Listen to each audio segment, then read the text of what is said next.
ಏನ್ ಗುರು ಇದು, Instagram open ಮಾಡಿದ್ರೆ ಸಾಕು ಹೌಸ್ ವೈಫ್ ಆಗಿ ನಾನು 2 ಲಕ್ಷ ದುಡ್ಡೆ, ಸ್ಟೂಡೆಂಟ್ ಆಗಿ ನಾನು 2 ಲಕ್ಷ ದುಡ್ಡೆ ಅಂತ ಹೇಳಿ ಎಲ್ರು ಕೂಡ ಹೇಳ್ತಿದ್ದಾರೆ. ಎಂತ ಜೋಕ್ ಅಲ್ವಾ? ಹಾ, ಅದ್ರಲ್ಲಿಂದ ಖಂಡಿತ ಮಾಡ್ಬೋದು. ನೀನ್ ಕೂಡ ಅದನ್ನ ಯೂಸ್ ಮಾಡ್ತಿದ್ಯಲ್ವಾ? ಅರ್ನಿಂಗ್ಸ್ ಏನಾದ್ರು ಆಯ್ತಾ, ಅಥವಾ ನೀನ್ ಕೂಡ ಏನಾದ್ರು ಮೋಸ ಹೋದ್ಯಾ? ಅದ್ರಲ್ಲಿ ಮೋಸ ಹೋಗೋದೇನಿದೆ? ಈ ಒಂದು ಪ್ಲಾಟ್ಫಾರ್ಮ್ ಅಲ್ಲಿ ನೀನು ಕೂಡ ಅರ್ನಿಂಗ್ಸ್ ಅನ್ನು ಮಾಡ್ಬೋದು. ಇವತ್ತಿನ ಒಂದು ಸಿಂಗಲ್ ಡೇ ಅರ್ನಿಂಗ್ಸ್ ತೋರಿಸ್ಕೊಡ್ತೀನಿ ಲೈವ್ ಆಗಿ ನಿಮಗೆ. ಸೊ ಇವತ್ತು ನೋಡ್ತಿದ್ದೀರಾ 10,000 rupees ಇನ್ ಸಿಂಗಲ್ ಡೇ ಆಗಿರುವಂತದ್ದು, 36,000 rupees last 7 days in earnings and 1,86,000 rupees last 1 ತಿಂಗಳ ಅರ್ನಿಂಗ್ಸ್. ಹಾಗೆ 38 lakhs ನನ್ನ ಒಂದು ಆಲ್ ಟೈಮ್ ಅರ್ನಿಂಗ್ಸ್ ಕೂಡ ಆಗಿದೆ. ನೋಡ್ಕೊ ಬರ್ತಿದ್ಯಾ ನೀನೆ?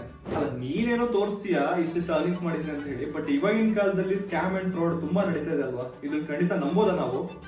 ಖಂಡಿತ ನಂಬೋದ್ ಕಣೋ. ಯಾಕಂತ ಹೇಳಿದ್ರೆ ಇದು ಒಂದು ಗೌರ್ಮೆಂಟ್ ರಿಜಿಸ್ಟರ್ಡ್ ಪ್ಲಾಟ್ಫಾರ್ಮ್ ಆಗಿರುತ್ತೆ. ಹಾಗೆ ಭಾರತೀಯ ಉದ್ಯೋಗ ರತ್ನ ಅವಾರ್ಡ್ ಕೂಡ ಈ ಒಂದು ಪ್ಲಾಟ್ಫಾರ್ಮ್ ಸಿಕ್ಕಿದೆ. ಖಂಡಿತವಾಗ್ಲೂ ಮಾಡ್ಕೊ ಬರ್ಬೋದು. ಅಂಡ್ ಫೈನಲ್ ಒಂದು ಕ್ವಶನ್, ಸೊ ಇದ್ರ ಬಗ್ಗೆ ಡೀಟೇಲ್ಸ್ ಬೇಕು ಅಂತ ಹೇಳಿದ್ರೆ ನಾನು ಏನ್ ಮಾಡ್ಬೇಕು ಇವಾಗ? ನೀನ್ ಜಾಸ್ತಿ ಏನ್ ಮಾಡೋದು ಬೇಡ ಕಣೋ. ಕಮೆಂಟ್ ಸೆಕ್ಷನ್ ಅಲ್ಲಿ ಹೋಗಿ ವರ್ಕ್ ಅಂತ ಟೈಪ್ ಮಾಡೋ. ಅದ್ರ ಬಗ್ಗೆ ನಾನು ಕಂಪ್ಲೀಟ್ ವೆಬಿನಾರ್ ಕನ್ನಡದಲ್ಲೇ ನಾನು ಪ್ರೊವೈಡ್ ಮಾಡಿ ಕೊಡ್ತೇನೆ. So all the best.